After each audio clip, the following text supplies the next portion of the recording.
Urgent है। देखो, जब आपके पास दूर की ट्रिप होती है ना, दूर की ट्रिप में आप कस्टमर से एक्स्ट्रा पैसे ले सकते हो, पर वो किस तरीके से लेना है मैं आपको यही समझाने वाला हूँ इस वीडियो में। और वो ट्रिप मेरी ज़्यादा, कल मैंने 300 रुपये टिप के कमाए हैं। टिप के 300 रुपये मैंने कल कमाए हैं। और अभी पेट्रोल के दाम लगातार बढ़ते जा रहे हैं, पेट्रोल के दाम लगातार बढ़ रहे हैं और कंपनियां रेट नहीं बढ़ा रही है। बहुत सी ऐसी कंपनियां हैं जो 6 रुपये 5.5 रुपये किलोमीटर दे रही है, जबकि लगभग 3 रुपये का हमारा खर्चा हो जाता है। अब मैं इसको टिप बोलूं या क्या, ये चीज़ आप समझना कि अब स्थिति ऐसी है कि हमारे को कस्टमर से एक्स्ट्रा पैसे लेने पड़ेंगे। और एक्स्ट्रा पैसे लेने का एक तरीका है, जो तरीका मैं आपको बताऊंगा इस वीडियो के अंदर। पहले तो हमारा ये पार्क देख लो, एमसीडी का पार्क है, बड़ा ज़बरदस्त पार्क है। कल मैंने कस्टमर से एक्स्ट्रा पैसे लिए थे, वो कैसे लिए मैं आपको बताता हूँ। और आपको भी ये तरीका अपनाना चाहिए, इससे आपको एक्स्ट्रा पैसे मिलेंगे 100%। कल मेरे पास एक राइड आई थी। अभी देखो, इस टाइम गर्मी ज़्यादा है। गर्मी में होता क्या है, जैसे जैसे धूप बढ़ती है 11 बजे के बाद मोबाइल गर्म होने लगता है, मोबाइल वार्निंग देने लगता है और हमारा जो चार्जिंग का है जो इनपुट है वो बंद हो जाता है, आउटपुट चालू रहता है और हमारे मोबाइल की बैटरी हो जाती है लो। उस टाइम हम पूरी तरीके से बेकार हो जाते हैं। तो ऐसे में अभी इस टाइम जो मेरा काम करने का तरीका है वो ये है कि मैं सुबह 8 बजे निकलता हूँ। जैसे मैं 8 बजे अपने बच्चों को स्कूल छोड़ने जाता हूँ, तो मैं बच्चों को जब स्कूल छोड़ने जाता हूँ तो मैं वहीं से अपनी ड्यूटी ऑन कर लेता हूँ। उसके बाद मैं दोपहर में, मतलब कि उनकी छुट्टी के टाइम तक वापस उसी स्कूल पर आना चाहता हूँ, ताकि मैं अपने बच्चों को वापस अपने घर पर ले आऊँ। क्योंकि अभी अप्रैल का महीना है और उसके बाद मई जून की छुट्टियाँ पड़ेगी 2 महीने की। तो क्योंकि बस वाला जो है वो मेरे से मई और जून के भी पैसे ले लेगा, इसलिए मैंने अभी बस सेट नहीं की हुई। तो मैं इसलिए खुद ही बच्चों को छोड़ने जाता हूँ स्कूल और खुद ही लेके आता हूँ। मई जून के बाद जब नया सीज़न स्टार्ट होगा तब मैं बच्चों की बस लगवा दूँगा। 2 बच्चे हैं मेरे, वो बस से जाएंगे, बस से आएंगे। तो फ़िलहाल मेरा जो काम करने का शेड्यूल है वो ये है कि मैं सुबह 8 बजे जब बच्चों को छोड़ता हूँ वहीं से अपनी ड्यूटी को ऑन कर देता हूँ और 1-1:30 बजे जब उनकी छुट्टी होती है उस टाइम मैं वापस स्कूल आ जाता हूँ गो होम सर्च करके। अब बात करते हैं कि मैंने कल कस्टमर से एक्स्ट्रा पैसे कैसे लिए। तो मैंने जब अपनी ड्यूटी को ऑन किया था तो मेरे पास एक राइड आई थी। अब कौन सी कंपनी पे आई थी ये नहीं बताऊंगा। मैंने क्या किया, कस्टमर को कॉल की, कस्टमर से मैंने पूछा कि भाई वो कहाँ जाएगा। तो जब उस कस्टमर से मेरी बात हुई तो उसने मुझे बताया था कि मैं सेक्टर 83 जाऊँगा, फरीदाबाद। सेक्टर 83 फरीदाबाद। मैंने कहा यार, मैंने बड़ी ही प्यार से बात किया कस्टमर से। मैंने कहा सर, सेक्टर 83 फरीदाबाद का मतलब ये हो गया कि मुझे रिटर्न में कोई राइड नहीं मिलेगी। मैंने कहा सर, मेरे को रिटर्न में कोई राइड मिलेगी नहीं और मैं कैसे करूं। बोला भाई आ जाओ, बहुत अर्जेंट है। देखो, जब आपके पास दूर की ट्रिप होती है ना, दूर की ट्रिप में आप कस्टमर से एक्स्ट्रा पैसे ले सकते हो, पर वो किस तरीके से लेना है मैं आपको यही समझाने वाला हूँ इस वीडियो में। और वो ट्रिप मेरी ज़्यादा लंबी नहीं थी, 17 किलोमीटर की ट्रिप थी। पर मैंने उसको ये बोला था कि भैया रिटर्न में मेरे पास कोई राइड नहीं होगी, मुझे वहाँ से खाली घर पर आना पड़ेगा, ये खाली जाना पड़ेगा जहाँ भी जाऊँगा। उसने बोला यार प्लीज़ आ जाओ आप, 150 रुपये शो कर रहा है, मैं आपको 200 रुपये दे दूँगा। उसने जब ऐसे बोला मेरे को तो मैंने कहा ठीक है, मैं आ जाऊँगा। मैं उनकी पिकअप लोकेशन पर गया और मैंने उनसे बोला कि आपको 150 शो कर रहा है, आप मुझे 200 रुपये दोगे। मैंने उससे वो वाली राइड कैंसिल करवा दी। वो वाली राइड कैंसिल करवाने से फ़ायदा ये हुआ कि कंपनी का जो कमीशन है वो भी मेरे पास ही आ गया। अब वो 17 किलोमीटर की ट्रिप में मेरे को 200 रुपये मिले, तो इस हिसाब से मेरे को लगभग 11-12 रुपये किलोमीटर की वो राइड पड़ गई। उसके बाद जब मैं वहाँ पर पहुँच गया, मैंने उन्हें छोड़ दिया। उसके बाद मेरे पास एक राइड आई थी, उस राइड को मैंने एक्सेप्ट किया। तो वो उसका पिकअप लगभग 3 किलोमीटर का था।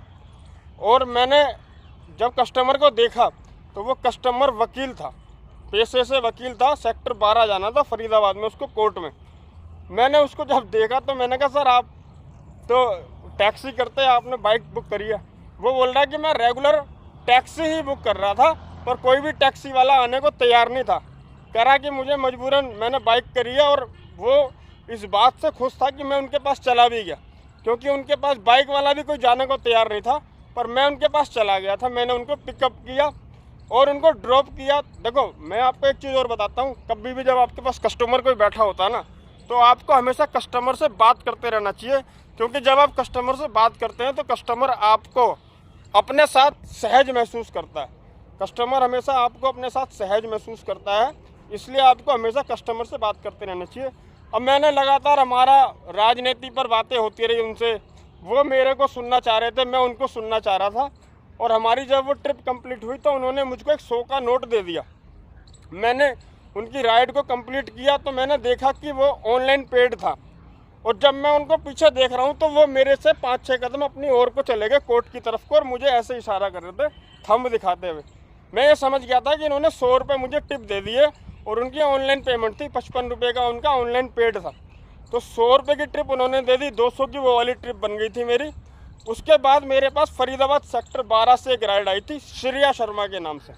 श्रेया शर्मा के नाम से वो राइड थी। मैंने सोचा यार हल्की फुल्की सी लड़की है, आवाज़ बहुत पतली सी थी। मैंने कहा ये हल्की फुल्की सी कोई लड़की है, और उसको नोएडा जाना था, सेक्टर 12 फरीदाबाद से उसको नोएडा जाना था। वो राइड लगभग 45 किलोमीटर की राइड थी, 45 किलोमीटर की राइड थी। मैंने जब उनके पास गया तो मैंने देखा कि एक बुजुर्ग सी महिला थी, हैवी वेट, बुजुर्ग सी महिला हैवी वेट, और उसके पास लगेज भी था।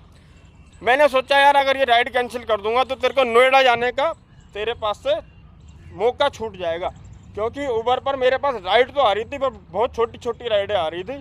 जी मैं परेशान हो गया था फरीदाबाद में। हकीकत में मैंने सोचा कि चलो इन बुढ़िया को, इन आंटी को मैं छोड़ के आऊँगा, पर मैंने कस्टमर से बोल दिया था, मैंने कहा मैम आपने गलती करी है बाइक बुक करके, क्योंकि आपका हैवी वेट है और आप बुजुर्ग भी हो, बुजुर्ग हो ऐसा मैंने उनके मुंह पर नहीं कहा, अपने मन में कहा था। मैंने कहा आपका हैवी वेट है और आप बाइक से जा रही हो। बोली मैं रेगुलर चलती हूँ बाइक से।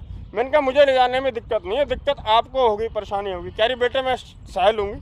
मैंने कहा ठीक है आप चलना चाहते हो तो चलो, पर मैंने उनसे 100 रुपये एक्स्ट्रा की डिमांड कर दी थी। मैंने उनको बोल दिया था कि आपके 100 रुपये एक्स्ट्रा लगेंगे, पर उसने आनाकानी करी देने से। वो अपने मुंह से ही बोल बैठी कि मैं 50 रुपये एक्स्ट्रा दे दूँगी, 100 रुपये तो मैं नहीं दे पाऊँगी। मैंने कहा चलो ठीक है यार, भक्ते का लंगोटा सही, 50 रुपये ही आने दो। अब उनको मैंने 45 किलोमीटर कंप्लीट किया और नोएडा लेके गया। नोएडा जाने के बाद उनकी ऑनलाइन पेमेंट थी 321 रुपये की। 321 रुपये की उन्होंने मुझे ऑनलाइन पेमेंट कर दी थी, प्लस में 50 रुपये उन्होंने अपने पर्स से निकाल के मेरे को दे दिए थे। सुबह सुबह का काम मैंने कर लिया था। ये 8 साढ़े 8 बजे से मेरा ये 12 साढ़े 12 बजे तक का काम था, और मेरे मोबाइल ने भी धीरे धीरे जवाब देना स्टार्ट कर दिया था, क्योंकि गर्मी ज़्यादा है, मोबाइल का टेम्परेचर हाई हो जाता है, चार्जिंग बंद हो जाती है, इनपुट बंद हो जाता है, आउटपुट स्टार्ट रहता है, धीरे धीरे मोबाइल की बैटरी ख़त्म हो जाती है, और फिर हम लोग जो है बेकार हो जाते हैं। तो इसलिए मैंने एक सिस्टम बनाया हुआ है कि अब मैं क्या करता हूँ, दोपहर में 12-1-1:30 बजे तक मैं वापस अपने घर आ जाता हूँ। उसके बाद मैं खाना वाना खा के सो जाता हूँ, घंटा 2 घंटा आराम करता हूँ।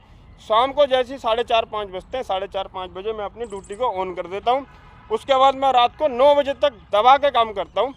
रात को 9 बजे जैसे ही 9 बजते हैं, 9 बजे मैं अपना गो होम सेट करके अपने घर के आसपास की राइड की उम्मीद करता हूँ। कई बार घर के आसपास की राइड नहीं भी मिलती है, तो भी मुझे पता है कि मैं 15, 16, 17 किलोमीटर की रेंज में रहता हूँ, तो इतना तो खर्चा हम कर भी सकते हैं। अगर 15 किलोमीटर मेरा घर दूर भी है तो ज़्यादा से ज़्यादा 30 रुपये का पेट्रोल लगेगा।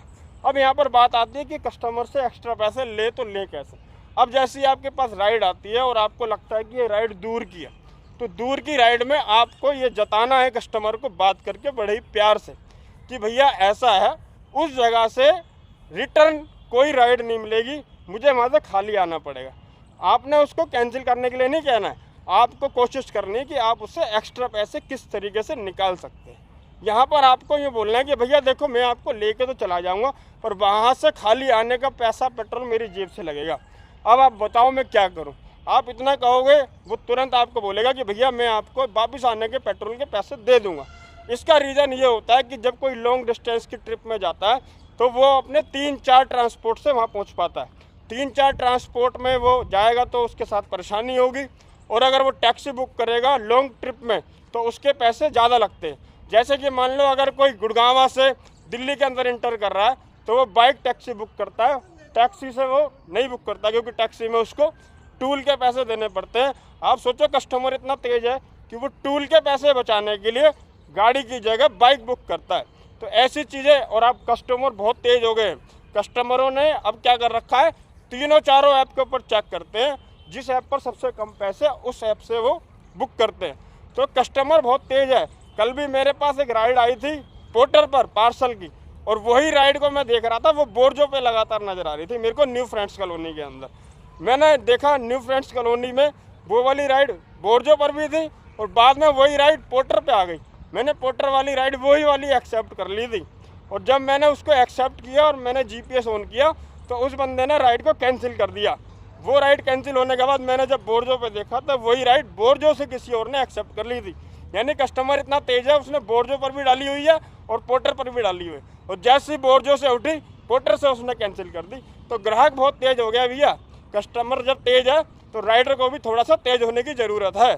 यहाँ पर ये चीज़ समझ लेना कि अब गर्मी की परेशानी है, क्योंकि पानी पर इतना खर्चा होता है हमारा। डेली भाई साहब 50 रुपये का पानी पी जाते हैं हम लोग। पेट्रोल का रेट बढ़ रहा है, कंपनियां पैसे बढ़ा नहीं रही, तो हमारे पास दूसरा रास्ता बचता है यही, या तो राइड को, लॉन्ग ट्रिप की राइड है, कैंसिल करके उसे ऑफलाइन में लेके जाओ। दूसरी बात यह है कि आपने क्या करना है, कस्टमर से जो पैसे लेने हैं उससे पेट्रोल लेना है। अब मैंने कल क्या किया था, जैसे ही मैं उस राइड को मैंने ले लिया था तो मैं तुरंत सबसे पहले पेट्रोल पंप पर गया था और मैंने अपनी बाइक में पेट्रोल डलाया था और उसी से पैसे ले लिए थे, ताकि बाद में वो किसी तरीके के नखरे ना कर सके। तो जैसे ही अगर आपको कोई भी राइड ऑफलाइन में लेनी है तो सबसे पहले उसको ले जाओ पेट्रोल पंप पे और पेट्रोल डला के पैसे उसी से दिलवा दो, ताकि आपके पैसे पहले ही कवर हो जाए। तो ये कुछ चीज़ें ऐसी होती हैं जो हमारे को खुद निजी अनुभव से पता चलती हैं, जो मैं आप लोगों के साथ शेयर करता रहता हूँ। तो फ्रेंड्स, आज भी मुझे यहाँ से गुड़गांव जाना। गुड़गांव की मेरी एक फ़िक्स पार्टी है, 11 बजे का उससे मेरा तय है, तो 11 बजे मैं उसे लेके जाऊंगा। ये कुछ बातें थी जो मैं आप लोगों के साथ शेयर करना चाहता था। वीडियो को लाइक कर देना, चैनल पर नए हो चैनल को सब्सक्राइब कर देना। मिलते हैं अपनी अगली वीडियो में, जब तक के लिए जय हिंद जय भारत, लव यू ऑल।